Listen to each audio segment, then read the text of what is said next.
All right. Morning thoughts, morning thoughts, morning thoughts. Shout out to the people going out to work this morning. Shout out to the people coming in from work this morning. Extra special big up. Shout out to the people who work multiple jobs. I have the utmost respect for you. Shout out to my entrepreneurs, my stay-at-home moms and pops, my retirees. Shout out to the drivers, the Uber driver, the Lyft driver, truck driver, taxi driver, food delivery drivers, round town, long distance drivers. Shout out to the bus driver, public transportation bus driver, school bus driver for the picnic them.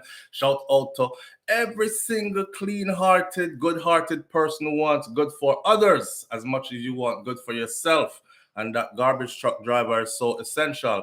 Shout out to everybody tuning in this morning. You know, if you want good for others as much as you want good for yourself, you're a good person and you deserve some respect. All right.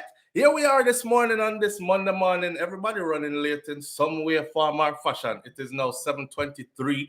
We're on the later side of things, but we are here giving thanks to the Most High because, again, nobody is planning our funeral today and we are not in anybody's hospital. We are in good health and we woke up this morning, two eyes open to see everything around us, brain still working properly and all these things. My limbs are good. I can move about. So me just say a prayer of thanks. Not all the time you have to pray and beg for something. You know, some people not pray unless them a beg God for something. God, may I beg you make this work out for me. May I beg you that. But them never ever give thanks when things are good.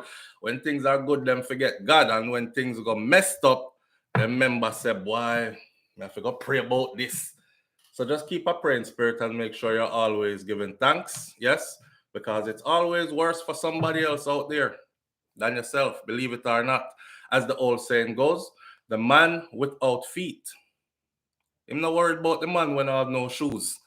The man when I have no shoes and him still have him 2 feet. All him worried about is getting some shoes. So it's always worse for somebody else. You're worried about new shoes for your feet. Somebody just lost both legs, no longer have feet. It does get worse for others. So give thanks. All right. For the little what you have or the lot what you have, give thanks.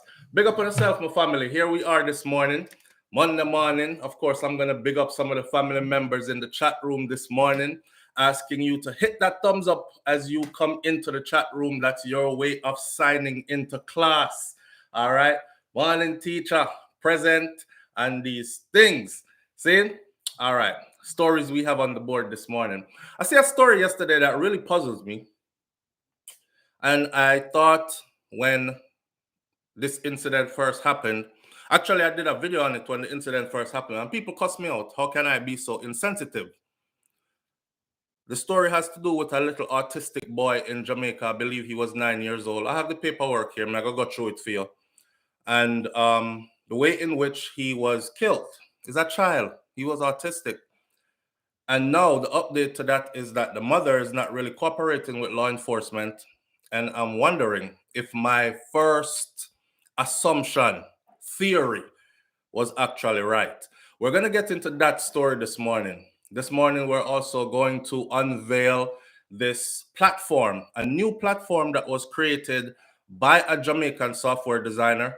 This new platform is something like GoFundMe, but it is for us, by us, like FUBU, right? So you have GoFundMe, but we're going to have our own thing for the Caribbean, Jamaica included, because we are a part of the Caribbean, so on and so forth.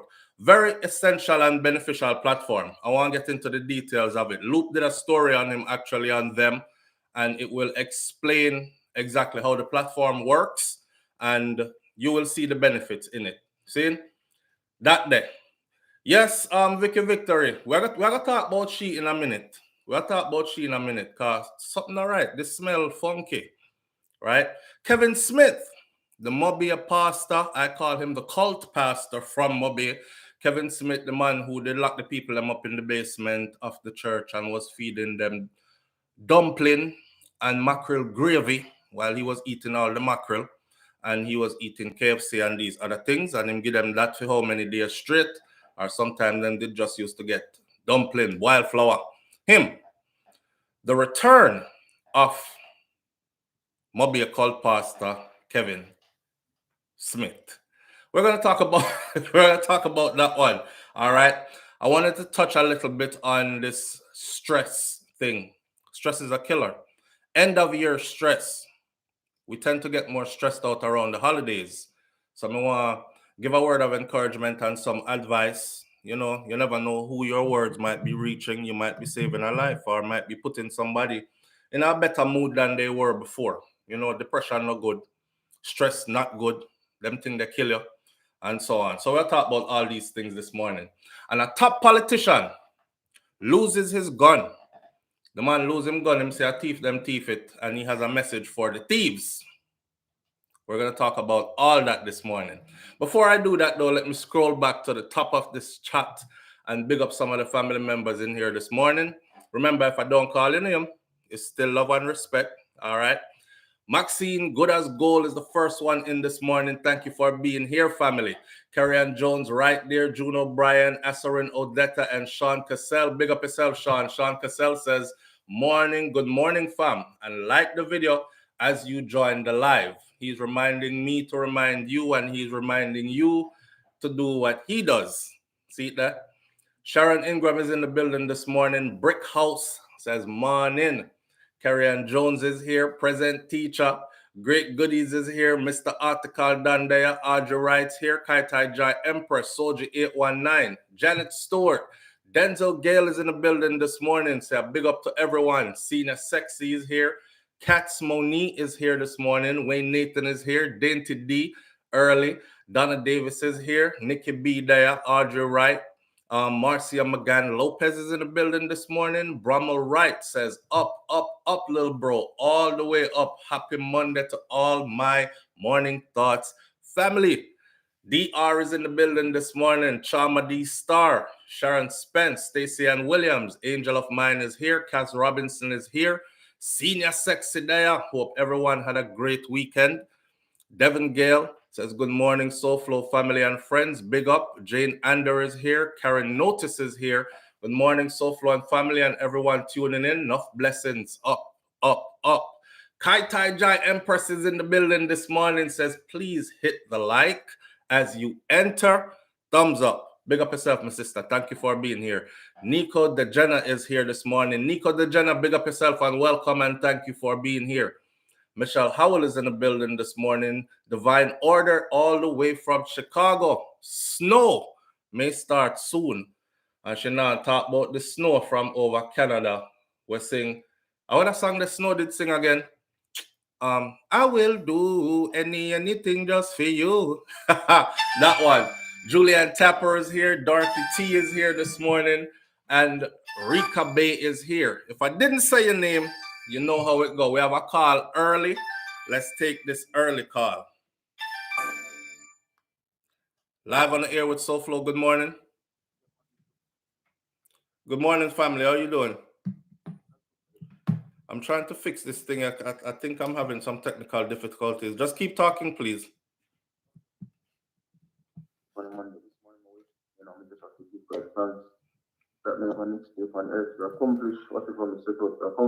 Yes, my brother. Touch on none of it specifically, but we just want to touch on the factor of like stress. Hold on, let me turn this up. I think it's my device is doing this. Quickly. All right, talk now. Yes, I'm just want to touch on the No, you're low. All right, 1 second.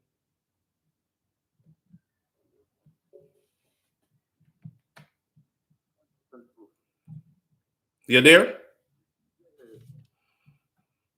Can't hear a thing, yeah, 7. All right, talk up now. Can't hear you. 1 second.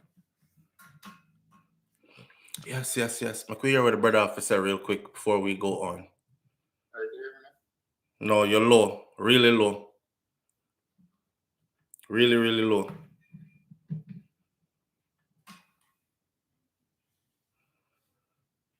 All right, let's fix this up and give me a call back. Let me go into them topic here.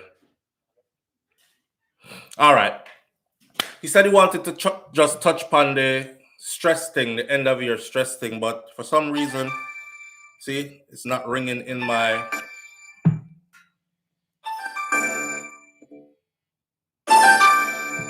All right, hero. Live on the air with SouFLo. Good morning. Yeah, can you hear me now? Yeah, loud and clear. All right. Wagwan. Yes, so I just want to touch upon the topic of stress, Mm-hmm. And recently I was reading this book, and he's a psychologist as well as I guess a doctor in a sense. Mm-hmm. And was talking about stress factors and how as human beings we're born with certain traits. Your phone I go low, so. You can hear me now? No, me can't hear you again. Oh boy. All right, so let me get into this. Sorry. Listen, this is what I was gonna say about stress. It's the end of the year. Before we get into the other topic, then it's the end of the year. Usually around this time of the year, suicide rates go up. Don't take this lightly. Don't take this lightly. A lot of people out there have responsibilities that nobody wouldn't even understand. You know what I'm saying? And some people at this time of the year, they become overwhelmed, right? You have to go provide this, you have how many kids, everybody into this Christmas thing, them need gifts and the bills are due. And, everybody just want to have a nice Christmas and the responsibility falls on somebody. Sometimes it's not even that. Sometimes some people are just lonely because this is the time of the year where families get together, more than any other because everybody get them like a Christmas break and they go see family. And you might be seeing that. You might be one of those people and you just don't have nobody, or you're far away from home and can't make it home, and these kind of things. It starts to weigh on your spirit. So I'm just telling people out there, no matter with the stress thing, try free up yourself, try free up your mind. Certain things are out of your control. Don't think because you can't afford it, know that you failed or you couldn't get it done, that you failed. And, stop looking at things like in a failure manner. Look at things more like in a divine order manner. If it wasn't meant to happen now, these obstacles are in the way and it just never happened. Next time or when the time is right, it will happen. No matter overstress yourself and start going to this depressive kind of a mode. All right. People can afford more than you all the time. You can afford more than some other people all the time. Like I started the video out this morning saying, it go already. Sometimes it's bad for you, but it's even worse for somebody else. So just keep that in mind.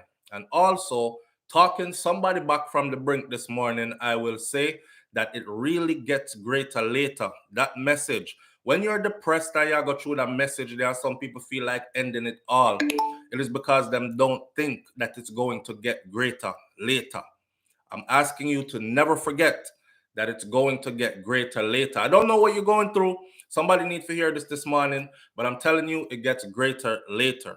All right. I have some people in my life close to me who I wish had held on long enough to realize that it does get greater later. So I've seen this from a first-hand perspective. Just keep on reminding yourself, no matter where you go through, your relationship will fall apart, your money done, bills are piled up on you, you're stressed out, whatever it is, you're going through it with family, friends, associates, enemies, whatever the case may be. Just don't forget to keep a praying spirit. It really does strengthen you. And don't forget to continue to tell yourself that it does get greater later. Your life is worth a whole lot. And it not gonna do nothing if you're not here. All right. Be here and be present in the moment. The best things in life really are free. Truly. All right. So take some deep breaths, relax your mind. Know, sir, it gets greater later. That at the end of year stress with the Christmas holiday, the gifts, the loneliness, and all these things. Put yourself in other people's shoes too and be somewhat be able to empathize with people and feel for them pain too. All right. That's all I had to say about that part this morning. I'm sorry the phone ain't really working too good. Whatever is going on there, I think it's more my phone than his phone. But we'll sort that out sometime soon. So we could get into his stories now. Yes, Soldier 819, Soldier says never lose hope. Hopeless people do desperate things. That's factual. A lot of the stuff we see going on around us is because people are feeling hopeless. When you see people want to kill themselves and kill all you too, or kill you and don't care what the consequences, they're hopeless. Them feel hopeless. So take away that hopelessness kind of a feeling. Be hopeful. Be joyful. Try to find a reason to be joyful. I actually told somebody this once. Last thing I'm going to say on that. I told somebody this once. Don't remember where I get it from. But happiness is a choice. It really is a choice. You have to wake up and look upon yourself early in the morning and say to yourself, you're worth it. I love you. We're here again. We're thankful for. Talk to yourself like Mad Smaddy. Nothing wrong with talk to yourself. All right.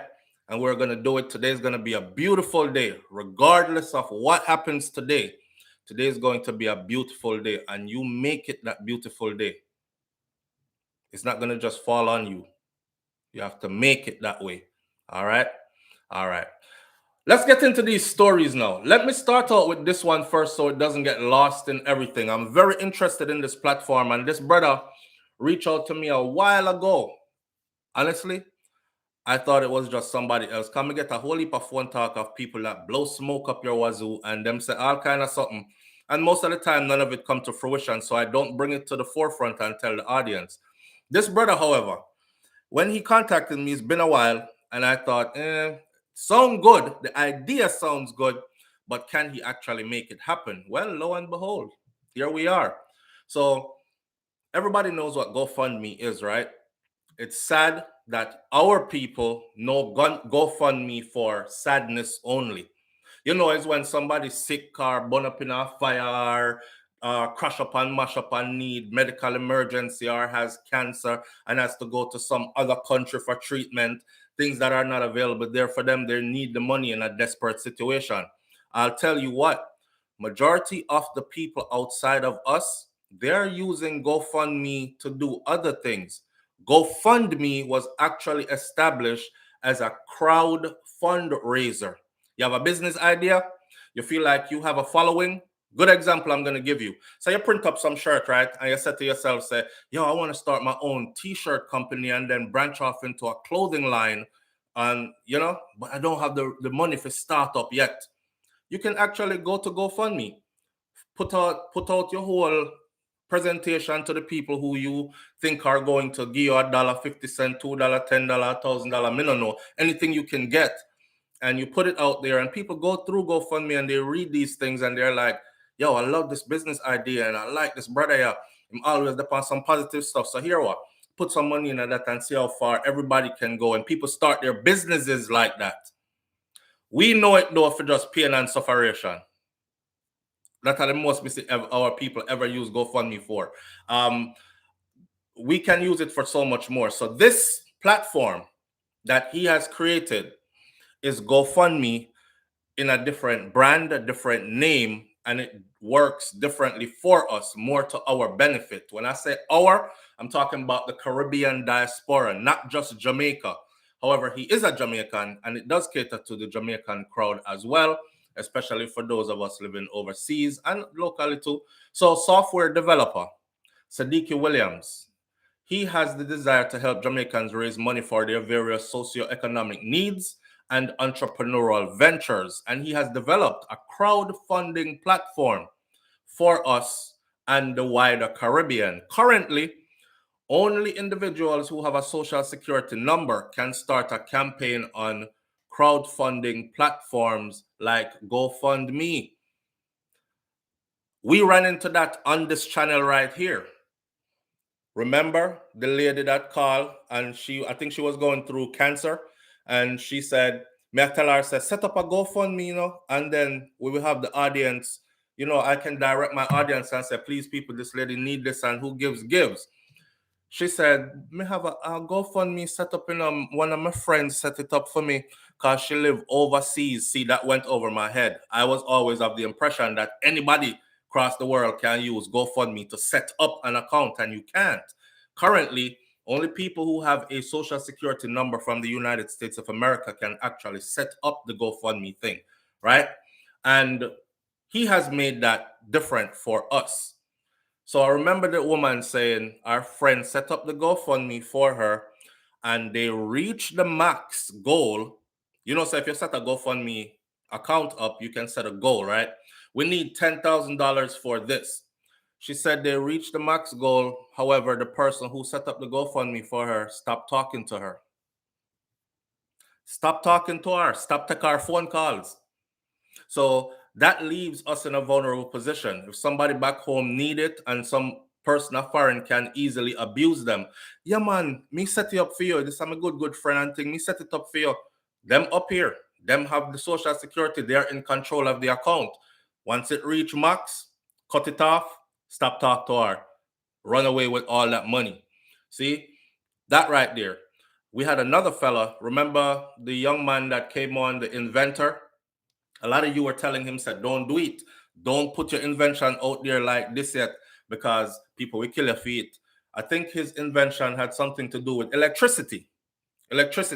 And he's able to light up him whole house, run him refrigerator and him TV off of this device that he created. And we said, be sure JPS not gonna like that.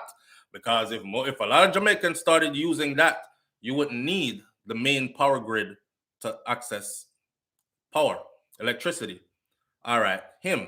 He kept saying, SouFlo, me can't set up no GoFundMe, me can't, but he wasn't being, articulate about it, or probably him think me didn't know. And I didn't know. I did not know. So with this new platform now, none of that is required, which will put people in a position of power. I love this. See? Williams said, on seeing the many needs that were unearthed during the pandemic, decided to use his training and his own funds to develop the online platform. It's called Real Helping Hands LLC. Real Helping Hands LLC, which allows Caribbean people to tap into the multi-million-dollar crowdfunding industry. Remember, you don't have to use it just because you get sick. If you have your liquor farm and you want to stock out your liquor shop, you can go on there and put your own story on there, right? I'm a single father. My wife passed away a couple of years ago. I'm raising these 4 children by myself. It's very hectic. I have a shop right here. I'm just trying to stock my shop out and keep it running, something to get me back on my feet. So, they are beg forever, every day, every month, every year. It's something to get your business moving or whatever. People will drop their money in there, and before you know it, you will have your own money. The internet is worldwide, broad, right? And some people are very giving, especially this time of the year. So he's a former custom officer, now based in New Jersey, and he wants to help as many individuals and charities as possible to raise funds online for their needs, not only in Jamaica, but throughout the entire Caribbean diaspora. The needs are plenty, and people need a proper platform for this transparent and convenient use to them to be able to raise funds and raise the maximum that is possible. He had an interview with Loop News, and this is what I'm going off of. He said, my inspiration to develop the platform came from the need for helping persons, especially in Jamaica, where I am from, he said. When I looked at the news, especially during the pandemic, I saw a number of needs. One particular situation that stood out to me was a picture of a young boy that was looking out through a window at other kids that were using tablets for online schooling. He didn't have a tablet, right? The caption of the picture suggested that only the privileged students would have access to online schooling. He said, adding that the sad reality just resonated with him, and he felt like, him can do something. He's been blessed with the intelligence. Him can do something to change that type of a situation. So the caption of the picture suggested that only privileged kids could. Well, a mommy could have launched a GoFundMe on a Caribbean platform that is well attended by us, and we can help. See? So as a software developer, he said, I decided to look through the landscape of technology in the Caribbean and Jamaica in particular, and I saw that there were no crowdfunding platforms for Jamaica and for the Caribbean at all to raise funds on. And another problem is that the banks charge roughly $40 to wire money from an overseas account to Jamaica. Another challenge, William noted, was donors being blocked by traditional remittance companies, agencies, due to a prevalence in scamming and other illicit activities. I've tried to send money to people before and came into that same thing. Them pick up money too much, or there's something suspicious, so them just block them and they have to wait it out. Now, these are desperate situations to be in, especially when you're really in need of them funds, right? For someone with this, for someone like a charity, when they see you coming there a number of times and send money, say you're sending it to a charity, red flags start to go up because you're sending it too much. But remember, I'll give you. So these algorithms, red flags throw up in the system for them. They stop the money. People who really need it can't get it. He says red flags go up and the persons eventually get blocked. Too many red flags. Can't pick up money at Western Union again, you have to send it to me one next way. That kind of stuff. And I've ran into that before for real. The needs he observed, though, propelled him to find an easier and more cost-effective means for the Caribbean. Help is called Real Helping Hands. Remember it, I want to go look it up. Real Helping Hands, registered in 2020 in New Jersey, therefore allows users to raise funds online without all the noted constraints. With 8 employees and Empress Golding at the local country director level. That's what her position is in this. Empress Golding, many of you might be familiar with her. She is going to control things, the local country director. Real Helping Hands has so far raised over 150,000 US dollars in campaign funds, with over 250 campaigns now going on the platform. So not only did he create this thing he told me he was going to create, he actually kicked it into gear. So far has raised over 150,000 US in campaign funds, with over 250 campaigns now on the platform. The platform also sees an average of 6,000 visitors in any given month. Williams said that the company takes a 9.5% transaction fee on each donation. And for example, if the person is donating $100, they would pay $109.50. And out of that $9.50, we actually have to pay an average of $4 to credit card processing companies.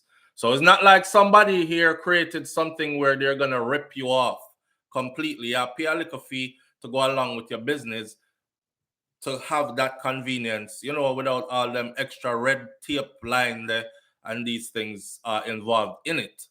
Of note, the platform was used to assist entertainer Tiger. Remember? Tiger in the places, a bam bam. Tiger went through some stuff recently, and this was the platform. This platform was essential in using him to help him to raise funds for his medical expenses, among several other instances. He says we deem ourselves as something that was built by Jamaicans, or by Caribbean people then for that matter, for us Caribbean people. Now, with the global crowdfunding market, which is currently valued at $13.64 billion in 2021, the forecast to double by 2028, according to Statista.com. Williams is aiming to capture the entire Caribbean market, the English-speaking Caribbean, and the Latin America and French-speaking Caribbean as well, because this region is untapped, and we want to be the go-to platform within this region. Noting that Statistica.com data does not speak to the Caribbean market, which has a combined population, by the way, of 655 million people. So you could think of all the possibilities there. Williams sees the region as ripe for the picking. This is a huge market. Our target market is individuals, charities, nonprofits, startup companies that are looking to raise funds through donations, and there is no cap.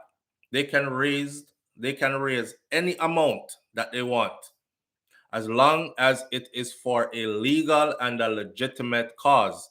The developer, who has worked for several other big tech companies, said. Now, for Golding, the platform represents a central space that focuses on Jamaica and the Caribbean at large. So we're not lost on all the other platforms that they have out there. Crowdfunding is a multi-million-dollar industry, and because of the socioeconomic needs of Jamaicans, I think it is so important that we focus on the industry for the development and support of our Jamaicans, she said. She also shared William's view of entrepreneurship using the platform to raise money. That means that not only when you're sick again, right, or not when somebody dead and you need to pay for funeral, you can do that too, but for everything else as well. There's no shame in using the method to raise funds for your school, for your church, for even your individual needs. Call your family and tell them that you want to start a business and use this platform for them to invest in it and to support you. It's going to all be transparent. To ensure that only legitimate causes are shared on the website, the Real Helping Hands team vets all campaigns and does, in fact, checking before approving campaigns for the website. In addition, GoFundMe does that too. But they're doing it, they're making sure you know that they do that. So, some people, negative thoughts, first thing comes to mind. The chopper, them I go, no, because them I go start talk about lie and tell lie for real, something for this and that and the other. Some people, before they give a dollar, they go through all the negatives first. Anyhow, I feel them dollars, so they should. In addition, each campaign has a review section on it. So if a scammer puts out a campaign and they manage to convince us that their campaign is legitimate, once we receive more than 2 negative reviews, we pause that campaign to do further checks, investigations before the fund is released or paid out, right? The only community, therefore, helps to police each campaign. The online community helps to police each campaign. And if any cases of fraud are identified, then the funds are frozen and the funds are returned to the donors. So don't go upon there, go run no false campaign, because they're going to end up finding out, probably freezing your stuff and sending the money back to the people who were willing to give you in the first place. People can access the Real Helping Hands platform at realhelpinghands.com. realhelpinghands.com. I think that's dope. Another sister, I hope she called me back, because she created something as well where so many Jamaicans, we're going back home, we're building our houses there and all these kind of things. We're involved in business there. But one of the biggest problems is we're not on the ground all the time. And people take advantage of you because them say, yo, he might fly out next week. So just go on like everything nice till him fly out. When him fly out, we can do what we want to do. Well, this sister created this account because she herself got burnt many times. So she created an account. I hope she called me back, like I said, so I can share that information again. But we had covered that in the past. And it's a list of, you can get on her site and vet any contractor that you're going to be working with and go through all your transactions there, right? Where everybody is verified and everybody is like people, sometimes you look around and you're like, I'm not dealing with that business. Them have 1 star. And look upon that, them have about 5,000 comments and they're all negative. Not dealing with them. Okay, this one have 5 stars. It has 1,000 positive comments. Nobody know have nothing negative to say. Let's go with these people. And these people will be licensed, contracted, legitimate people, instead of getting caught up in, yo, me have a man, we do so and so for me, let me link you with him, man. Most of the time that end up being something troublesome. So that, and this platform right here, so 2 platforms that I've seen created by ours for us, I think is essential. This is powerful. And I myself, I'm going to go check it out over there. So don't be surprised if I see SouFlo over there trying to raise some funds myself. It's called realhelpinghands.com. One more thing I gotta say about that before I go is we have put a negative stigma on like a realhelpinghands.com or a crowdfunding platform. Most of the time when you hear people say, here's the GoFundMe link, the first thing I normally hear people say is, everybody has set up GoFundMe now. Money them a look and these kind of things, right? Please remember that these platforms are not just for sad stories, okay? All of us on here right now can set up one Pande and tell your little story. Somebody might see it and be interested in what you're trying to do, and throw some funds at it for you. So just remember that, right? That got to be a legitimate contractor. Yes, BM. So instead of social security number, what will they be using? You'll be using your information. No social security number needed. Whatever information it gives you there. Just go over there, go check it out, no man. realhelpinghands.com. realhelpinghands.com. Just go over there and check it out, and then you will know what you can use and can't use, and then you can come back and tell the platform. That's how I know you're going to be interactive with it. I at least want you to go check it out. See? All right. That one out the way this morning. You'll be seeing some little commercials running just to remind you from now on. I'll drop them in a couple of videos and let them run on the channel just to remind you if you go check it out again. My people, this morning I wake up. Why we festive? You know, we always festive. My Jamaican people always festive. Oh, no, sir. That Monday. First of all, I don't want to talk about Kevin Smith. Yeah, let's leave him for last. Let's talk about this mother.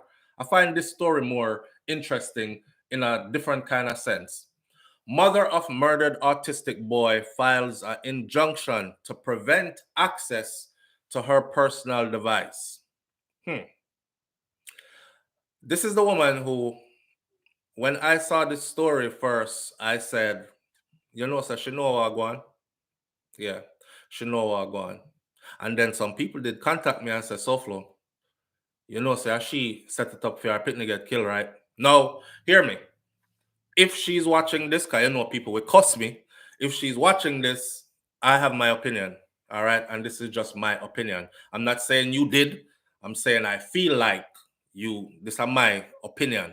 Based on how y'all move sideways like crab, I feel like this is my opinion. Yeah. Why? There's so much to say in this story. You know, before me even going to the story, let me say this. Shout out to all the caregivers out there. Yeah. At some point in your life, you're probably going to end up being somebody's caregiver, or somebody is going to end up being your caregiver. So if you don't understand what caregiver is today, some point in life, you will get to understand what caregiver is. You see, when grandma get older and everybody move and gone away, even the grandkids them are produce great grand now, you're up in a life and you live that long, you're going to need somebody to come help take care of you. And then those are caregivers. Some caregivers are burnt out. You see, when you have children that are born with certain special needs, and some of these special needs are more drastic in their case than others, you know, you have autism. And on the spectrum of autism, you have those that are like, they're high functioning. So you could hardly tell this person is autistic. And then you have over here someone who people might look upon them and say, you know, sister, I'm born retarded. You know, sister, the picnic slow, or something wrong with him, you know. He's on that other end of the autistic or the autism spectrum, right? That child might need round the clock assistance and care and help and stuff, as a child up here at this end of the spectrum. High functioning might not need that. Caregivers get burnt out. Caregivers get frustrated. I've been living in the US for a while now, and me see they had video set up around properties, and I watch a lady take her autistic teenager and walk him into a lake. First, they had a video of her the day before. She went there and tested the lake to see how deep the lake was. They said that now when them put the two videos together, the woman wicked at she got test the lake to make sure say it deep enough for her picnic drown in it when she walk him in it, right? And the mommy acting, she's been taking care of him his whole life until he's like 13 or 14. She walks him. You could imagine the autistic child, because he was on the other spectrum. He wasn't high functioning. So, you know, you could imagine him walking, and we saw it on video, the poor picnic walk with his mother. So, and him, you know, and she carry him, go all the way in the lake, my friend, and let him go. And the picnic couldn't swim. And she ran back out the lake, swim herself out, runway off camera. People had cameras set up on properties nearby. That's how they caught her. I'm telling you right now that some healthcare providers start out with good intentions, end up becoming overwhelmed, and have no assistance. So them get burdened down. Me and you, I say, wicked woman, me wouldn't do it. No star. SouFlo, me not care what you tell me, say. Me couldn't do that. Me wouldn't do it. Yeah. I saw some of them did say too. Right? That burden is a different kind of burden. Some people feel stuck, right? And with no help and all that. So I'm not a stranger to the possibilities of what could have happened with this young man. And the day me did hear that story is the first thing that came to mind. Now here we are, months later, and the investigators are letting us know this woman is not cooperating with us. Matter of fact, she more like obstructing us. Now, why would a mother want to obstruct the investigation into the death of her autistic 9-year-old child? Is the first question that comes to my mind. Now, why? What other reason could a mother possibly have? Because every mother me know them want justice for them picnic. Some mother we go overboard. Mother and father, you have to go kill me first because me I tell everything because me want justice. All right. This is a major development this morning into the almost year-long murder investigation into the death of a 9-year-old autistic boy named Gabriel King in Montego Bay, St. James in January. We're in November now. The mother of the boy is attempting to use the court to bar the police from accessing data that is on her phone as part of their murder investigation. She don't want to give them the phone. She don't want them go in her phone. She don't. All right. This kind of remind me of the X6 man one time. Him never want to turn in the goddamn. Head of St. James Police Senior Superintendent Vernon Ellis says that the police have been seeking access to that phone since it was entered into evidence in January. He says a court granted the police a production order to compel the mother to give access to the cell phone. But King's mother, the boy mother, has secured an injunction through the courts. This is not just somebody saying, "Me don't want to go in on my phone." This is she means don't go in my phone. She go on a court, go get injunction according to police and this report. Nationwide News is who I'm getting this from. Nationwide News understands that the matter will be heard in court today. SSP Ellis says that investigations are time sensitive and that the shelf life of some form of evidence is also limited. SSP Ellis also says that despite their best efforts, the police have been frustrated by what he calls roadblocks. Yeah, Jane Ander, pass silly. SSP Vernon Ellis heads the St. James Police, and he said he was speaking in a video statement that was posted to the Jamaica Constabulary Force social media page yesterday. I have the video, but like I said, my connection to my speakers ain't working too good. But the man explained pretty much everything that's going on. So you can actually go over to the Jamaica Constabulary Force Instagram page, and you will see him there in the all blue uniform, standing there on the side of the road. Them actually go back to where this happened to the youth, and them do the reenactment of the whole situation as she told them it took place and all this. So when he was doing this video telling us that a beer obstruction them I get, he was standing at that location. So you can see that video over there and hear clearly what he had to say, right? Which raised my suspicion even more about the mother. So the senior superintendent is appealing to the public to come forward with any kind of information that they have that may be able to assist their investigation. He says that the perpetrators of King's murder are still at large. This is a 9-year-old autistic boy. His body was found in the back seat of his mother's car on the Fairfield Main Road, January 13th this year. His throat was slashed.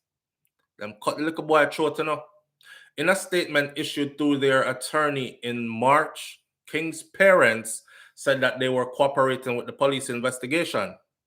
That's what them attorney did say in March. We're in November, and the police is saying they're not cooperating with the investigation. They are putting obstacles in their way. the parents bemoaned what they described as a misconception in the public domain. Because people start to say, we're not involved. If we're never involved, we're going to work with the police more. But we can clearly see something not right here. What you have to hide, lady? Yeah, they say parents, so I'm guessing she have a man. I've seen people give up their children, just so them can start new relationship. You find a man, the man want you tell them the man no want your pitney though. All that comes with him, because he's not one of the children you can just say go to the room and him go to the room. He's very, very, very artistic. So you come with extra luggage.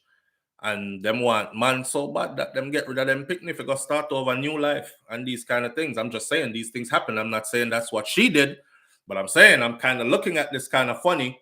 Why are you not cooperating? What is it in your phone where you hide? God, if I did me and my youth, me I give them my phone long time from day one. Soon as they asked for it, it would have been given.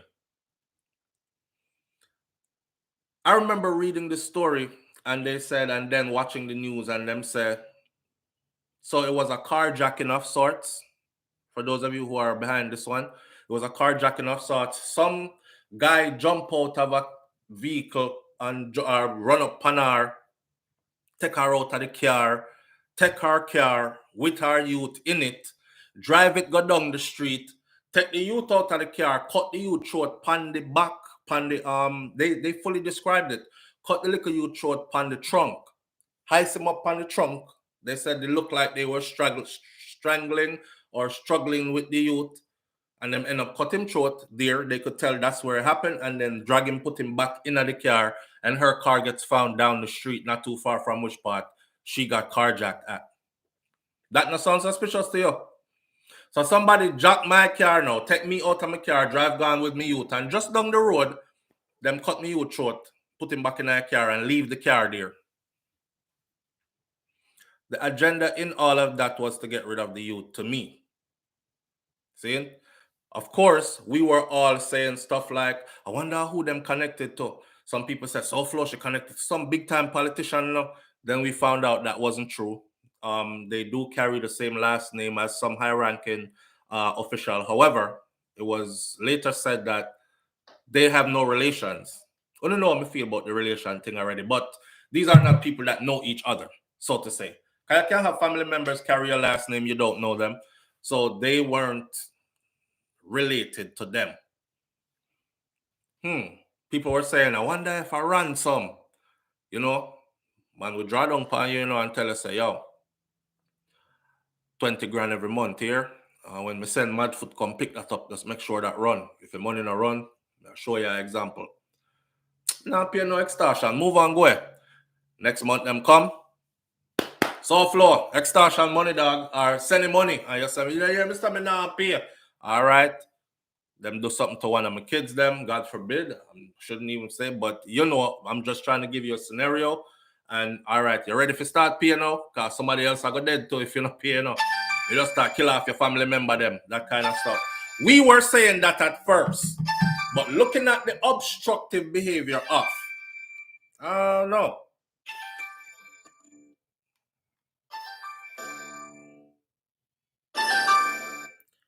Live on the air with SouFLo, good morning. Good morning, SouFLo. Good morning, fam. How you doing?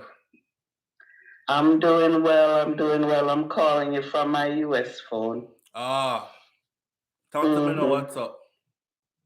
I love that you're touching on that stress thing. It's very, very important, everything you just said, and people shouldn't take this lightly. I'm 61 today. Happy birthday to you. Thank you. When I was sexy at 60 still too. See? When I was about 25, 30, I grew up in upstate New York. Snow is a 4-letter word to me. Left Jamaica at 12. I'm somebody that needs a lot of sunlight. Okay. and they diagnosed me with seasonal immune deficiency disorder. It's called SAD syndrome. Right. This time of year is the worst time of year, whether you're in Florida or wherever. People of color, this is stuff I've come to learn over the years. Right. People of color tend to have vitamin D deficiency. Right. So we need to up our vitamin D, double up your vitamin D this time of year. And even if you're in Jamaica, don't think because you get Jamaica sun, you have good vitamin D. The best vitamin D is from 8 o'clock to about 10 o'clock in the morning. And most people are not outside. They are inside. So we have to up our vitamin D. I am not a proponent of any drugs because I can't take them. Right. And so that's why I've been in the wellness industry by default forever. There's something named ashwagandha. Ashwagandha helps your serotonin level. Okay. Most of us don't sleep. We're on these handheld, we're on TikTok, we're scrolling morning, noon, and night. We have these 5G phones in our hand. That's not a conspiracy theory. All of that contribute to you can't get the gifts, you can't pay the bills, your end of year goals are not whatever. Everything that I saved for to do in Jamaica, you saw, yes, is no more. Cause them come for my thing and try burn it down. So but nothing is putting me in no state of depression this year. We just have to give thanks. If you can't do anything, give thanks that you're alive. Yes. And start there. Try to keep your spirits up.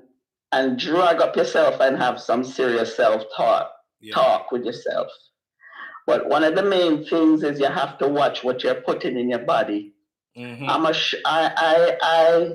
cope with sugar. Okay.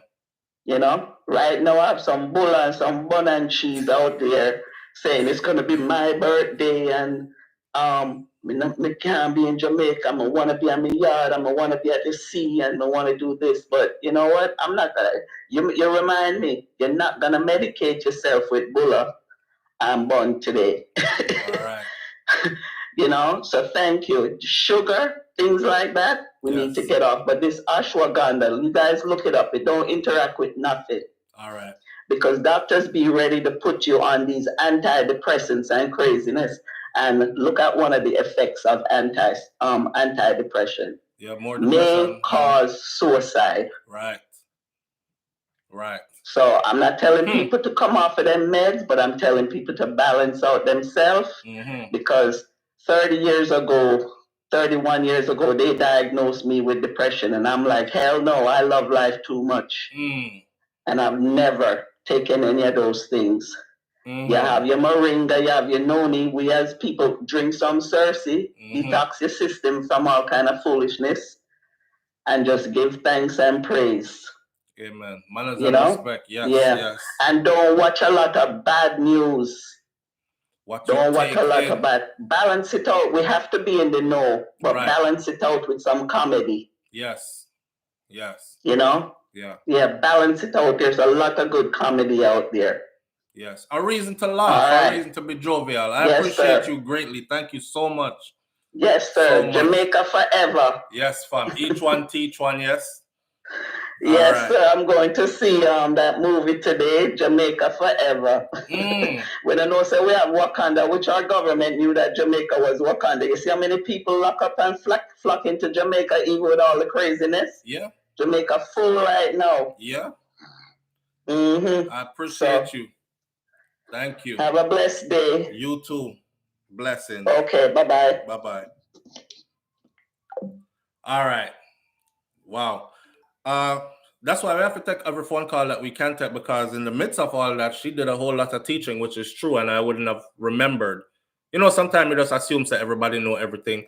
We're melanated people. Vitamin D lacking does cause depression or contribute to depression. That's scientifically proven, along with lacking vitamin D. I remember a scientist said he did a couple of research over years and years, and one of the things that is common among men, especially African American men, he said, was the colon cancer.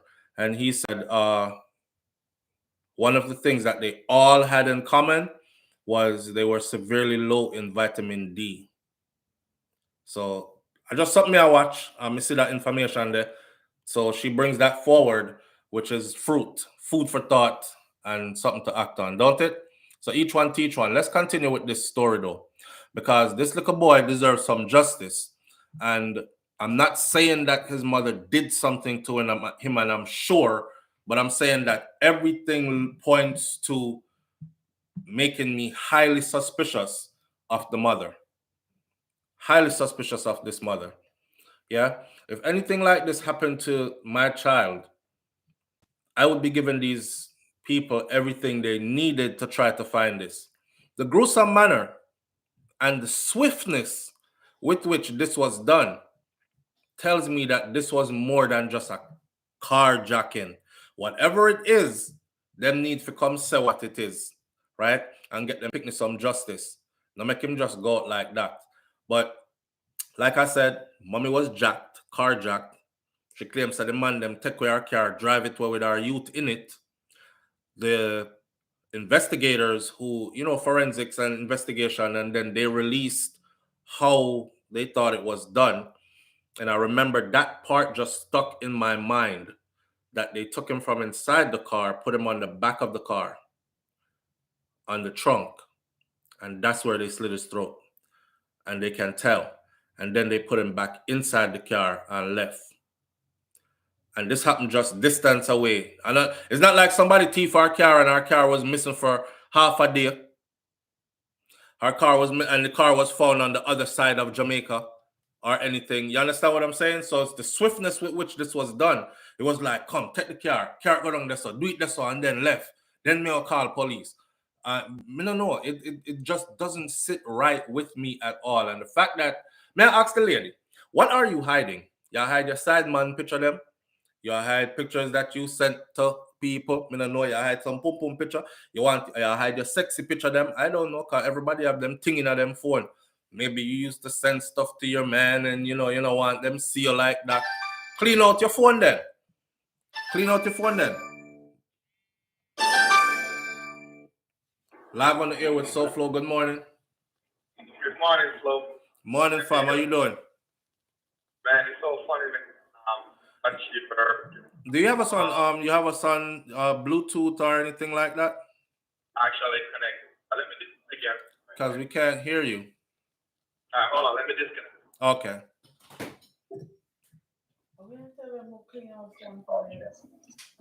Can you hear me? Whatever you search, it's on. But that will make our gate back. Yes, we can hear you, brother. Oh yeah. Well, all right. What you doing, man? Yeah, you're still low. You're still too low. Yeah. All about now. You're still low, my brother. Oh man. All right. Hold on. All right. Yeah, if whatever it is that you're hiding in that phone, Miss Lady, if you feel like you want to erase it, go and go erase it first. Wife would just come in here and say, well, I tell them about clean out phone for. Make them give the phone over like that. But may I say, if that will make her comfortable with giving over the phone, then, I think the phone is in, I don't know. What I do know is this. If this was the United States, they wouldn't need nothing from you to get that phone. Then we catch that phone there, however them can catch that phone. And then they can also go to your supplier. Once them got to your supplier, they could go back in the clouds. I must have everybody know this. Whatever you do on your phone is never fully erased. Whatever you did on your computer is never fully erased. It might be erased for you. It's no longer in your storage. It might be erased from where you think, but they can access that information, everything that you put in there before. See? So I don't know. That could also be a warning to some people who out here doing crazy things on them phone. and think because police not show up at your door yet you're getting away with stuff. Yeah, you can't erase everything on your device. It's always going to be there. And if them really want it, it's that serious, they can go get it. I'm wondering though in Jamaica if them can just do that. Because why are they putting it in media? It's like them ask to ask her to give them permission for going on the phone. You know, like they are the law. Don't they have the authority? But me don't know how that part they work.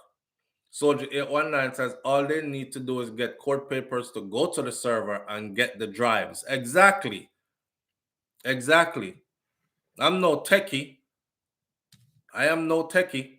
I'm not professing to be one. But I know that in the US, they wouldn't even ask you much more about your phone. You don't want to give it up? Okay. Watch them access your whole stuff. Watch all your late night text message them and everything. Them come with one file thick like this and start read off word for word every conversation you ever had. Yep, and you were cheating on your wife on yep, there's the dick pic. And she sent you back one of hers there in 2 titties. Yep, and it says right here, I can't wait to get with you. At that time you were home. So and so. We can't access your wife's stuff too, and said she was right there with you because Cell Tower says you guys were in the same location, which was at your address at 14 Pine Street and this and that. Them can pull everything out of it. And watch they would do it here. Some I wonder how come Jamaica not reach this yet. But we're so behind on so many things and our laws. Some of our laws in Jamaica just look like they are made to keep things going the way they are going. Like, we know what the solutions are. It shouldn't be that hard to do it and get it done. The woman that just rubbed me the wrong way, no pun intended. Something in a something, and that's something feel. Set up.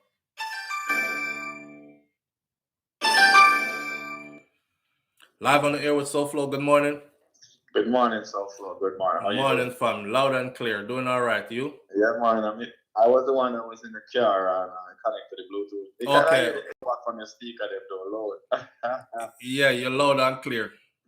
All right, man. So, yo, listen to you every morning for years now, and it's so funny that you live actually 5 minutes from our house. Really? Wait. I ran into your Walmart more than one occasion. Okay, I thought you were gonna say you was the other one that had the van for sale. No. Yeah. No, man. But look, I got a 4-year-old son, man, and that what you were saying about the autistic. What happened? The whole story about they find this person car, the mother car, and that doesn't even make no sense at all. I mean, think about it. So how did that happen to your child, but didn't happen to you? What happened? Right. Let me just throw her out the car, take the child. What was the purpose of taking the child? Was it because she not pay some ransom or because extortion fee or whatever? You know, we were guessing before. We did not guess before, but listen, so that don't make no sense. Not to me neither. And is that the same case where I thought, well, she don't want to cooperate with the police? Yes. I mean, that's crazy. You know, I didn't want to add insult to injury, so I wasn't saying it up at first. I just said, this not look right to me. But now that they're saying she actually went and got court papers to prevent them, she filed an injunction to prevent them from actually getting access to the device, is where I'm saying she gone far. Where this happened? This happened here in the US or somewhere? No, that happened in Jamaica. Oh yeah, make a lot of sense. Yeah, because you know here they wouldn't ask you nothing more about that phone. No, not at all. Yeah, they would just show up reading out all your stuff that you thought went away. Right, because if that was my son, man, before you even ask for the phone, I'm giving you the phone. Thank you, brother. I said the same thing. Because evidently they're thinking that she has something to do with it for them to be asking for her phone. Right. Or there could be some information in there that could link them to like who last you spoke to that day before all this happened. Or in the last 24 hours, they could narrow down who you had a conversation with and start from there, you know? Yeah. You're right. You're right, because it all makes sense. Because think about it, like if you don't want to give up info, most likely you want that person who did that probably was in some type of communication. All right, so it's pretty simple. All right. I can't think of any other reason she wouldn't want to give it up. Man, look, if you have a child and you don't want to give the phone to assist you in any type of investigation, man, you don't need to put on a glass to see the red flag. Mm-hmm. You know what I mean? Very much so, my friend. Yeah, but yeah, man, big up yourself, SouFLo, man. Manners and respect, family. When we run in here, I get better. I'm short you out. I'm short you out before, man, and you know. Yep. So I'm heal you up though, right? Yeah, man. All right, sir. All right, sir. Manners. All right. Yeah, hey, around here is starting to get, when we first started this, whenever nobody knew where I lived. And, you know, that was when it was like 10,000 subscribers, 15,000, 20, 30,000. When this thing started taking off over here, I realized I didn't have to go to like Orlando and Miami, big cities. I walk around my own area and I start here, SouFLo, yo, what you do up here, so? Yo, come here, man. And I said, Jesus Christ, come. But I don't know nobody nothing. So I don't have to be fearful because I didn't do anything to anybody and keep my thing clean. See?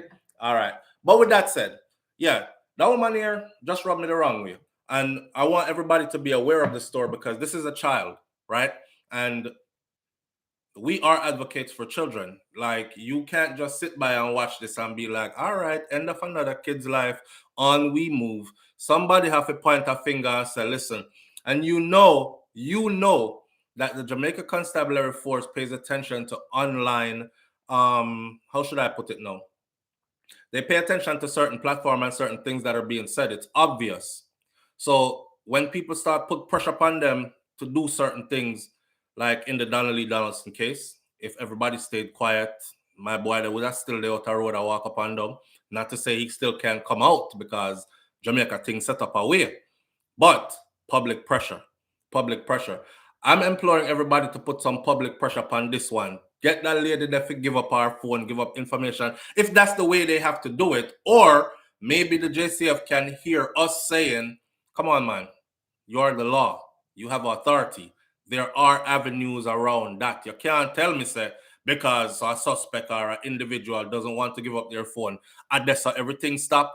No, it can't be hinged. Justice cannot be hinged on some person who might even be a culprit decision to give up or not give up their phone. That don't make no sense. So find somewhere around this. It's been almost a whole year now. Get some justice for the little boy. He never deserved that. At all. Right, that's all. I'm going to keep my eye on this story. The whole T, big up yourself. Thank you. I appreciate you greatly. So, yes, I set a rat trap. They're going to have to do something. But don't just leave it yasso and talk about, oh, she filed an injunction, so we're stuck. You can't be. The law has got to be more powerful than that. All right. Here, this is a joke now. In a climate where, you know, I've been very vocal about this, the whole gun thing in Jamaica as far as law-abiding taxpaying citizens go and their ability to access legal firearm and licensing to be in possession of a legal firearm. Here comes this story. Bring back my gun is the headline of this story. Bring back my gun. Members of Parliament for Kingston, Eastern, and Port Royal, Philip Paulwell. Now, for those of you who pay attention to Jamaican news, you know Philip Paulwell's name done come up already quite a few times over the years.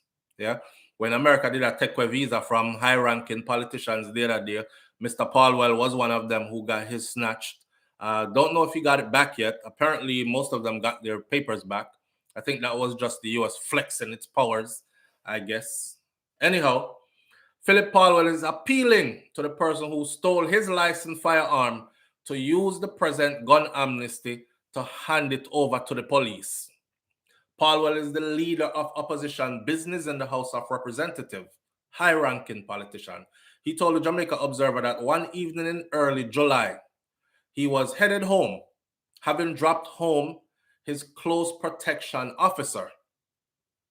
me would have think my close protection officer would have dropped me home and then him go home, because he have to protect me all the way to my yard. But anyhow, he was dropping off his close protection officer before heading home when he had to make an emergency stop in the Upper St. Andrew community in Hope Pastures. I stopped for less than 8 minutes, and by the time I came out, I saw that the back window of my vehicle was smashed. And when I rushed to the car, I saw that the bag, which had my pouch with my firearm in it, was gone.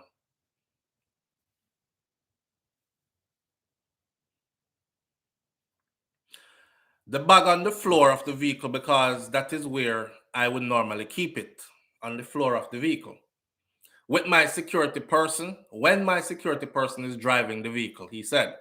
He added that he reported that theft to the police immediately, and he gave a statement to the firearm licensing authority. I'm sure them just replace him gun with a next gun just so. He don't have no waiting process, or maybe he owns multiple guns. Because you know some of them can't own a whole heap of gun and we can't get none. All right. He added that he reported the theft to the police immediately, and he gave a statement to the firearm licensing authority. According to Paulwell, he supports the gun amnesty that was introduced by the government, and he wants people with illegal guns, including somebody who have his own, to turn them in through whatever means. The amnesty opened up on Saturday, November 5th, and is slated to end at midnight on Saturday, November 19th. Today is the 14th. So gun bags, we're going to have a few more days to hand in your gun, because gun bag, if them catch you with your gun, or innocent civilians who have no criminality in mind, them just try to protect themselves, what is understood does not need to be explained. I'm going to left apart there, so I don't want nobody start talking about how me encourage certain things. I'm just saying, if you have gun for hand in gun. You have a deadline. After that, it's 15 years at the minimum if them catch you with one. So you have to go decide now what's best for you. It's like when we did, I go take the joke. Some people decide say it's best for me. Some people say, me we dead. And you did what was best for you. If you feel like you're billed for 15 years, then go and go do your 15. Under the amnesty, illegal gun can be handed over to a sub-officer or senior sub-officer on duty at any police station, any designated officer at the FLA location, or to an attorney or to a pastor on behalf of individuals seeking the amnesty. People, as a pastor powerful in Jamaica, you can hand your gun off to pastor and have pastor carry things for you. When that tell you say them now go see pastor as a threat. There's no possible way pastor could be involved in criminalities. You can hand your gun off to pastor. And I find that kind of spooky, because at the same way them say pastor is a holy man, and them left them picnic with pastor, and pastor they are courthouse now for rape charges. Them kind of something there. But anyhow, now I'm just thinking outside the box. I am urging everybody to take in the illegal guns, including that person or persons who would have been involved in the stealing of my own firearm in early July. I am saying to them, take back my gun and give it to the authority. It is a very old firearm. I have had it for more than 20 years. A 50-year-old gun will kill you, sir. With the police investigating the disappearance of his firearm and a possibility that he could face criminal charges, Paula Llewellyn was adamant that he was not careless. These things, they are normally seen as negligence, but I wasn't negligent. I was dealing with an emergency. I locked up my vehicle. I rushed inside, and when I came back out, the window was smashed. That's his story, and he's sticking to it. Under Section 54 of the Firearms Prohibition, Restriction, and Regulations Act 2022, the holder of a firearm permit shall report that it is stolen within 24 hours or less after the holder discovers the loss of the theft or theft to the police and to the FLA.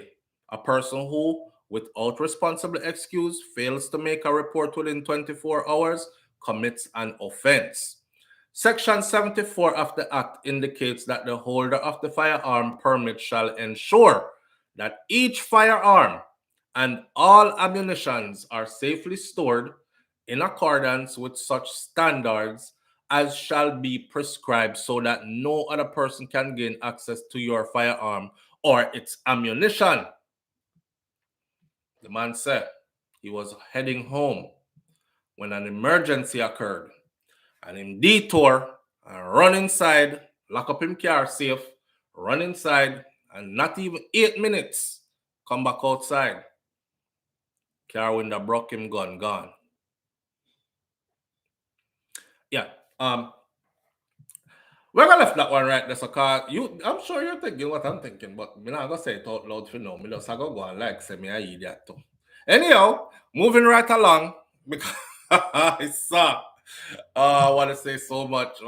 I say it for one later date. I want to see what something first, because you know Paul Llewellyn is involved in this again, and they're saying that Paul Well should be prosecuted for negligence and all these things, but we know what we know already. So I can tell you what's going to happen, but I'll hold it for now. Here we go. The last story of the morning now. We covered the fundraising platform. We covered we're right now at Kevin Smith. People. My people them special. My people them. Yes, listen, man. So much I will have no sense though. I was giving us the benefit of the doubt, but so much we don't have no sense. So sometimes when I talk to a fellow Jamaican, I'm actually in my mind saying, I wonder if I want them this one have no sense. Because holy we don't have no sense, you know. All right, here this I want you know. The Kevin Smith will return part. Pathway, which is the name of Kevin Smith Church. Pathway Flock, actually they have discovered that they continue to meet secretly, and they are awaiting the resurrection of their God. They're awaiting the resurrection and the coming of Kevin Smith, and then serious too. Them dead serious too. Yeah.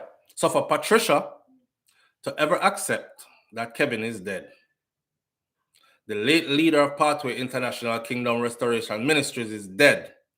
For her to accept this, she would have had to witness the reported cremation of his body, of the man himself.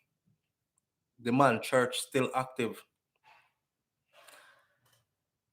Some of them say he escaped in nearby bushes. He'll be back. I'm just gonna sort out some things.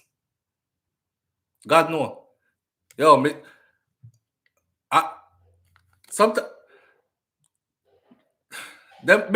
my people have just left me speechless more time. Like, is it 2022? Yeah? All right.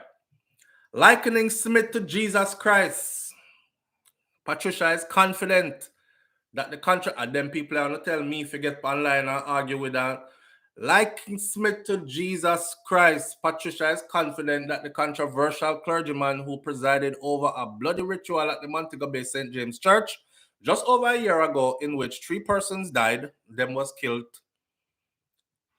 will soon return to lead his flock once again. Hallelujah. Make it make sense to me, please. Make it make sense to me. Because I'm slow this morning. And they continue to gather in secret as they await his resurrection. His Excellency is what them used to call him, not?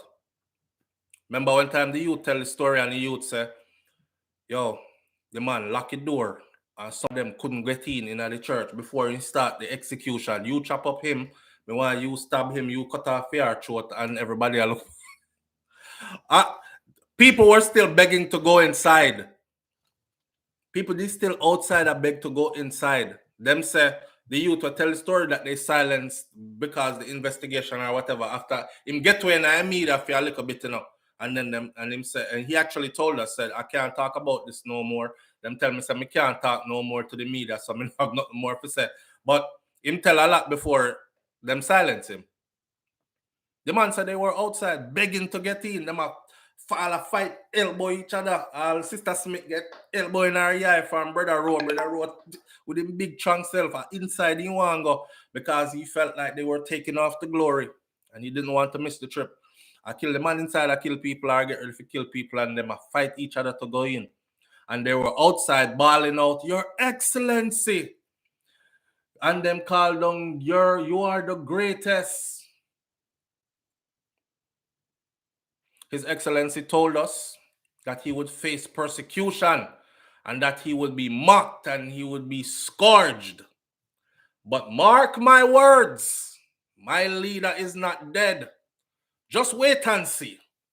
Patricia, who sells clothing in some shop square, told the Sunday Gleaner last week. Big interview one. Them find the congregation meeting. Gleaner running, reporters. Them say, yeah, that's where I do. Are you the same people that were under Kevin Smith when he was? Yes. We are here. The body of Christ is still alive. She has not been back to the Albion Road property where she worshipped for over 7 years since that fateful night. You know, when them did a couple people around there. That was October 17th of last year. But devout members continue to worship at an undisclosed location for now. Because you know, Kevin did have them well paranoid, you know. I tell them about you have to keep it a secret now because they're coming for us and we are the chosen. And if me never choose you, you're going to be out there with the rest of them burning in eternal damnation. So everybody jump up, choose me, please. Revealing that she was among those that were waiting to enter the compound that night of the Ark ritual.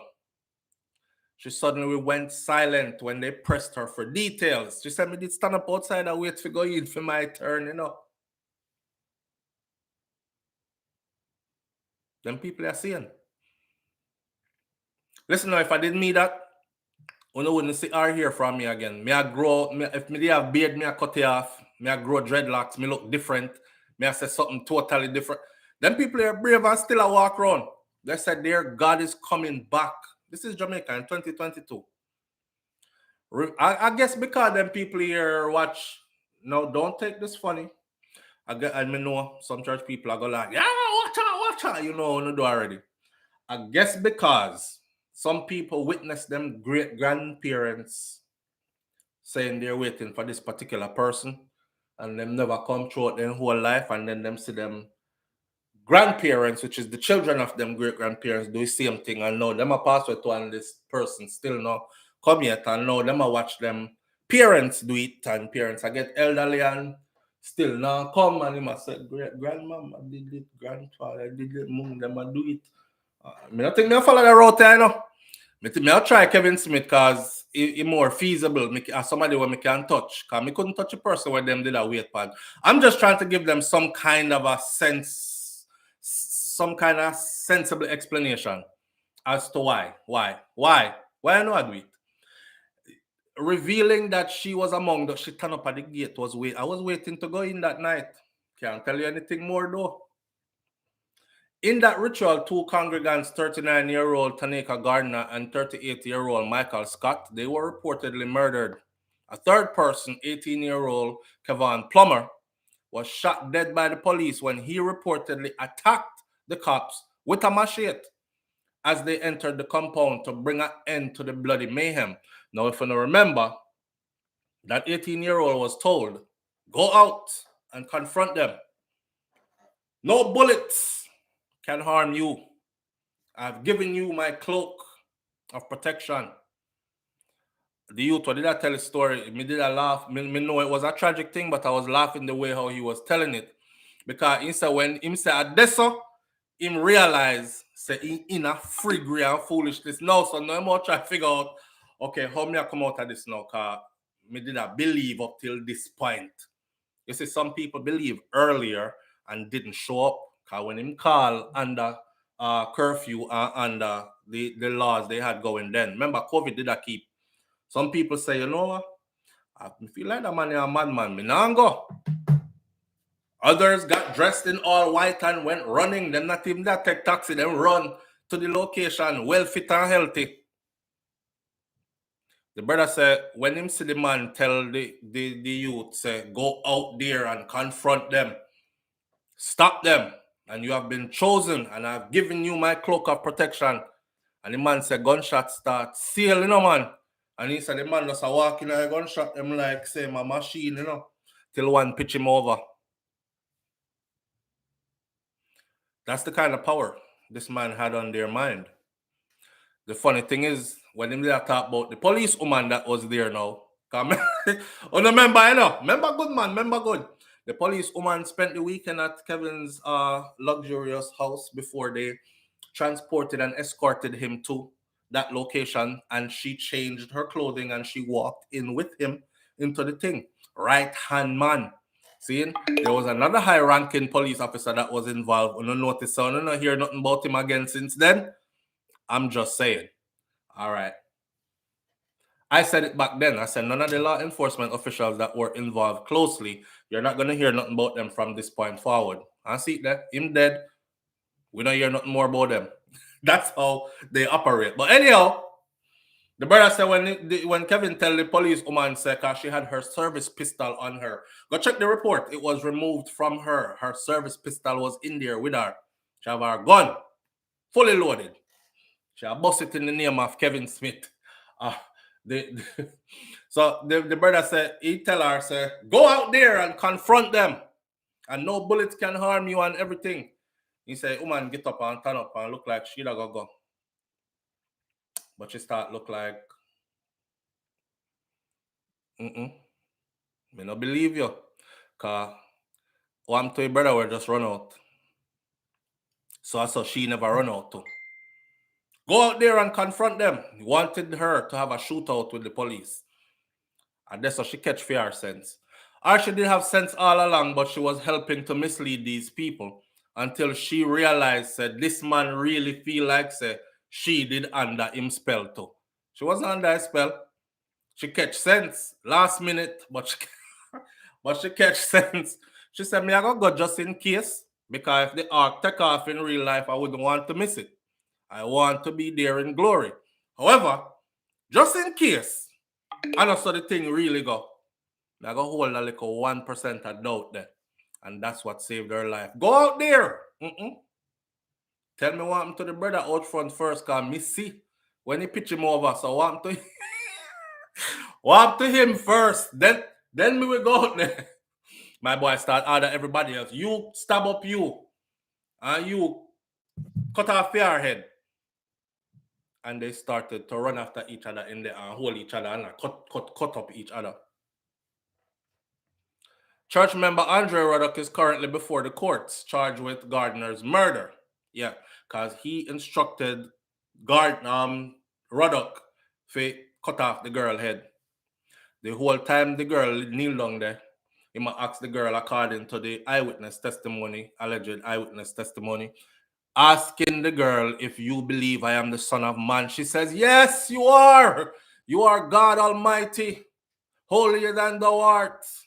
You are the beginning and the end, the Alpha and the Omega, the this and the that, the butter upon the piece of bread, the best thing since breadfruit. I don't know, she said everything nice. And him said, do you believe I can raise you from the dead? The same youth will tell a story. The youth said, brother, me here, she said, yes, I believe you can raise me from the dead. And me say, one time me hear her say that, me say, what the blood? So the girl does hear what he said. He said she'd never put up a fight or anything. She kneel down there and she praise him. She said yes to everything when he asked her, and he ordered the man and the man do it. And he saying see blood everywhere. So now he catching afraid. Right? Now he know himself, me have to come out, now me have to get out of here somehow.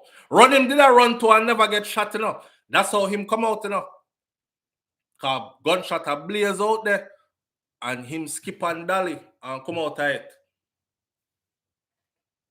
Rotted.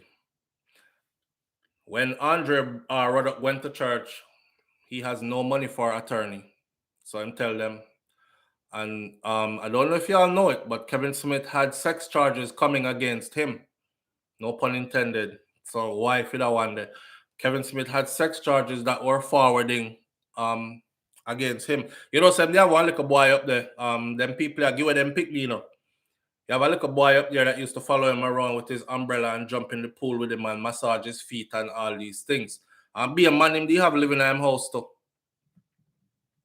That's factual.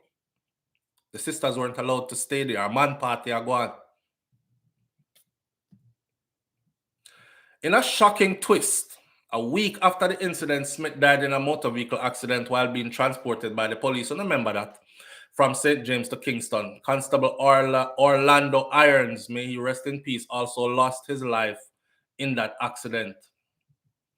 Smith's body was reportedly cremated in St. James, and the ashes were brought back to his hometown of Glencoe, St. Catherine. But Patricia and other Pathway members have refused to accept that His Excellency has actually died. Refused to accept that the man dead. She now said, Patricia says, he will be back. You just wait and see. You will see. A recent trip to the Sunday Gleaner team, from the Sunday Gleaner team to the once vibrant church, revealed a deserted property overgrown with bushes. There was no sign that any activity had taken place there in recent times, including the building that has broken furniture and debris littered what was hailed by its members as a majestic temple, packed with congregants seeking spiritual healing and change of their fortune. Yeah. And that's what I know that people slow, because when we come to you and tell us that me broke, and you are going to tell me, if you go take out a bank loan and carrot come give you, and then you will increase my fortunes. And nothing in my head tell me to take out the bank loan and use it to help myself, open up a little business. I don't know, sell some occupant sidewalk or a bag juice business, and I don't know. It never tell me that. It tell me to take all my money in a big loan and carrot go give you. You will change my fortunes. Me have to laugh. No, man, me have to laugh, man. An elderly couple soon inquired about the purpose of the news team. Why are you all here? They were by the property. You think a man who has healed people all his life, where make cripple and dumb talk and make cripple walk and make all the blind see, you think him just gonna die like that? This is what the elderly woman who the news team met said. You think a man who help people all his life and make cripple walk and dumb talk and blind see, you think him gonna dead just like that? We know that a simple accident can't take his life. Him life different. So we still meet and we praise God as we await the coming of His Excellency again. Refusing to reveal details about the secret gatherings, the elderly woman said that the ministry is on the rebound with plans to resume worship at the to-be-restored Albion Road property in the same place under the guidance of a recently ordained pastor, next Kevin Smith, who will shepherd them until Smith returns. Rotted. Whoever going on that now are back in the money them gone, I'm going to hope him stay just like Smith. Matter of fact, I want him to be just like Smith. May you carry out All the duties. Just like lock them in a basement again. Feed them dumpling with mackerel gravy again. Yeah, how long them be in there again for? Do all that to them again. Because some people never get it the first time. So them I think they need to go through it again. But her husband, him not share the same views. You see them sitting here now. Isn't this typical? Isn't this typical? Papa probably run there and roll up a one thing. Say, blood clot shit talk about, you know, but scammer boy there come back and this is Jesus and these things. Yeah, my wife a mad smarty. Long time I married to her now. I don't know why I left her, but you know, she good otherwise still. So yeah, she good otherwise still. Her husband shares a different view. Can you imagine your wife sit down there wait for man to come back? I bet say she respect him more than she respect the husband there. Anyhow, him say backers tonight and his wife said no, because your excellency says that is a derogatory, that defiles your spirit, that is a derogatory position. No backers. Listen to your excellency more than them listen to their husband. Yeah. Him say cock it up, so she said no. Missionary only, because we are missionaries and we are here in the name of the Lord, says your excellency. So I want position for your whole life. Yeah. I can tell you that her pastor, your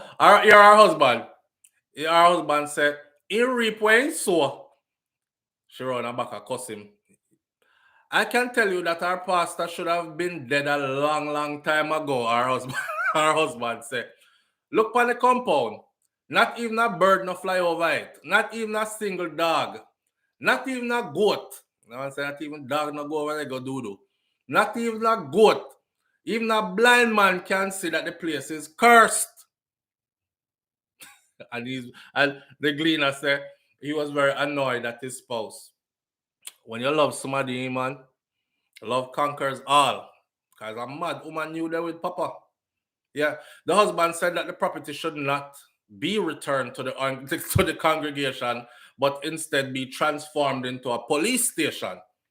Smith had claimed to be the youngest Jamaican archbishop in Jamaica's church history and openly spewed controversial utterance, including forbidding his flock to take the COVID vaccine. That is what him they use for get enough people. Because remember, him a pay attention to American news. Them not pay attention to nothing but him. So when him tell them, say, something is coming that is powerful and it's going to force governments all across the world to lock everybody into their house.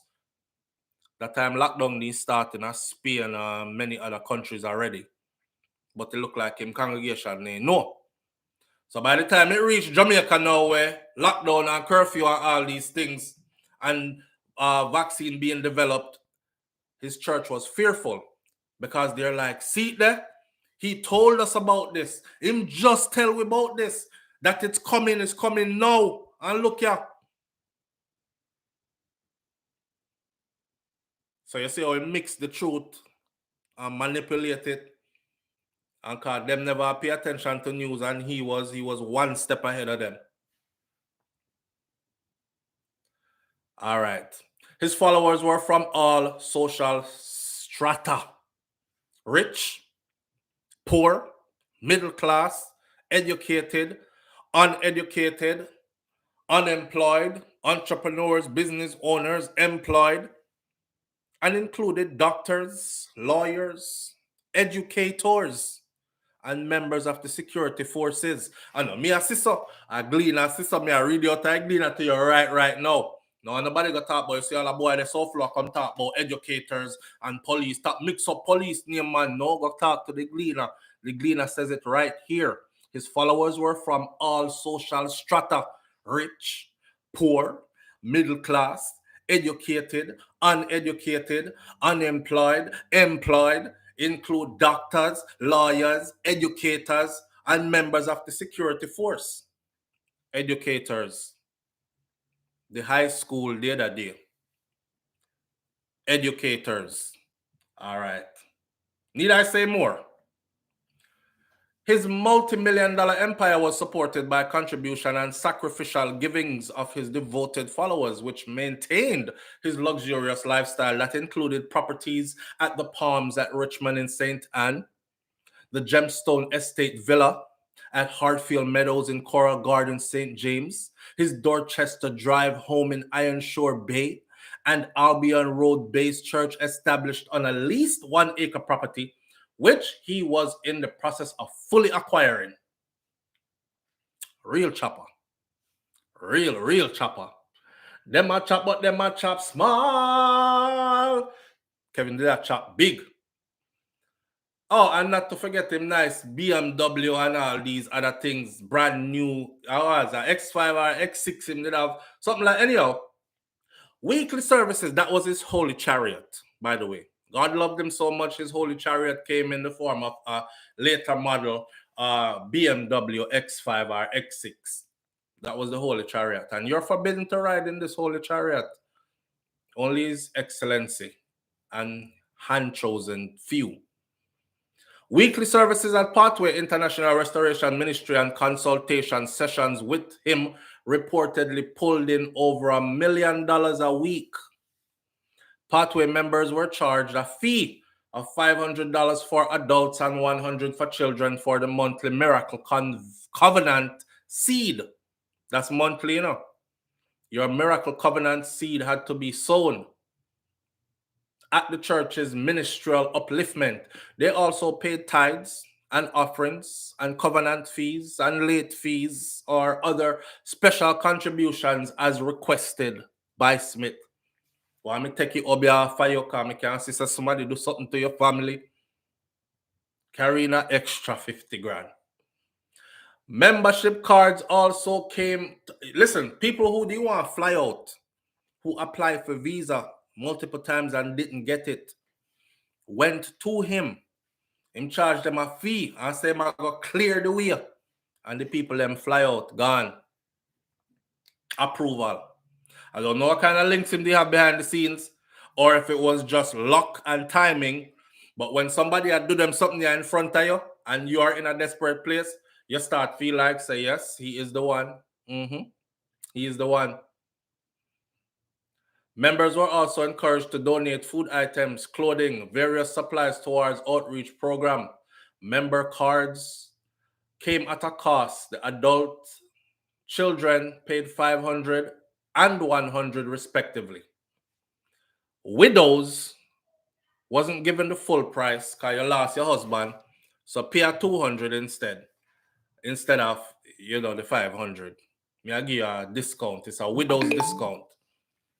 Smith also lent money to church members at an interest rate of about 15%. He was also a loan shark / a banker. Yo, I'm just telling you all these details just so you can think if you want to do this. Because it look like a lucrative business in Jamaica. And it doesn't look like you have much obstacles to get over to start establishing this. He also lent money to his church members at a 15% or higher and even began to explore the idea of establishing an informal lending business. Documents found at the church after the incident revealed said so. The organization operated a farm as well, which had poultry, goats, rabbits, cattle. Items such as eggs were sold to the members of the church. You can't eat nobody else's egg. Them egg you bless. Yo, Smith also sold DVD recordings of his services. Each service, $200 each DVD. I don't care anymore. Now, the young lady who, this is a full update, We're about the next 5-10 minutes, then we are going to end the video. So hang in there. The young lady who got her throat cut, she took out a life insurance policy, right? And there was confusion because Smith had actually been named the beneficiary like a few days before she get, So her family now was wondering like what's going to happen to after all this stuff come to fruition with him, who are going to get our stuff? Well, they're having a problem getting the life insurance money. Him instruct her if we got to take out life insurance policy and make him the beneficiary, you know. The same one will come kneel down before him and say, "You are, Your Excellency, you are." And he order the man to cut her throat. Members of Pathway International Kingdom Restoration Ministry were reportedly instructed to take out full life insurance policies and name him, Kevin Smith, as the benefactor. They were immediately contacted if their life insurance policies under his management were in arrears. If you didn't pay the amount needed monthly to keep the life insurance policy up and current, he had somebody checking on those all the time and calling the people them who were falling back on payment. Hey, hello. Yes, the life insurance policy, it's about to lapse. You have to make a payment to keep it going. All right, you need to do that within the next 24 hours. All right, Pastor, all right. And them do it. Her name was Taneka Gardner. Taneka Gardner, a devoted member of the religious group whose throat was slashed during the ritual, was reported to have removed her son and her mother as beneficiaries from her policy and named Smith as the main benefactor. Now she dead and gone, left our picnic, right? And mommy never left nothing. We don't know about daddy. However, after Taneka's death, her father, Septimus Gardner, said that the police told him that the process was not completed. But after fighting for close to a year to receive the payments, the Gardner family says they have now given up. Her sister, Shalina Gardner, who is acting with power of attorney for the family, has repeatedly tried without success to access the claim from Appliance Traders Limited, ATL, the company to which Taneka was employed, and insurers Guardian Life. A next company named Insurers Guardian Life, only to be told that disclosures could only be made to the beneficiary. The beneficiary gone. The beneficiary was Kevin Smith.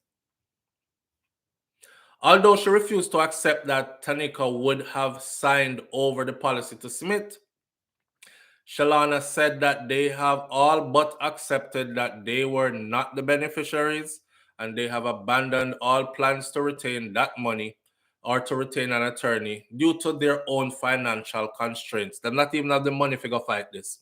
Financially, we just can't manage it because we have to be focused on our mother's health right now. So at this time, we don't even care again. Shalana, who said that she used all of her own savings, which is over 450,000 Jamaican dollars, to cover her sister's funeral expenses, says, "I really don't care anymore.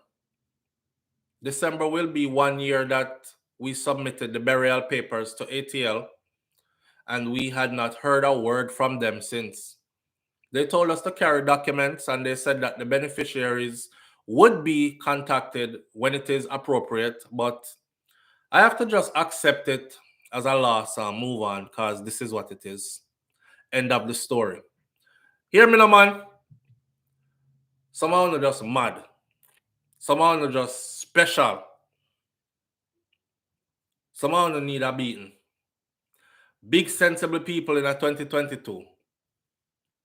But hey, De La Vega said nothing strange here. We were warned from the scriptures, and then him going to some scriptures.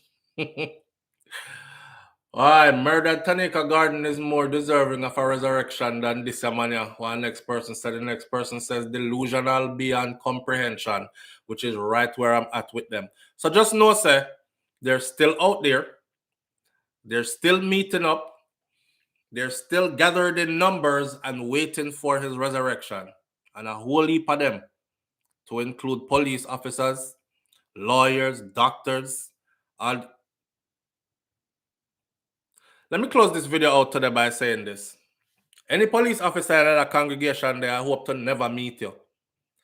Any doctor in another congregation there, I hope to never need your services. Any lawyer, anybody else were in there. Me I walk far and wide. One set of mad people them. Not true? With that said, manners and respect to each and every one of you for tuning in this morning. I hope you have a wonderful day. Please remember what I said about this whole stress thing. Find something to laugh, all right? And continue to laugh and continue to feel uplifted in your spirit. I got you. See you tomorrow morning right here on SouFLoTV for our thing called Morning Thoughts. Big up on yourself. I'm out. Peace. Yes, mad people, mad as shad as my granny would have said. Mad.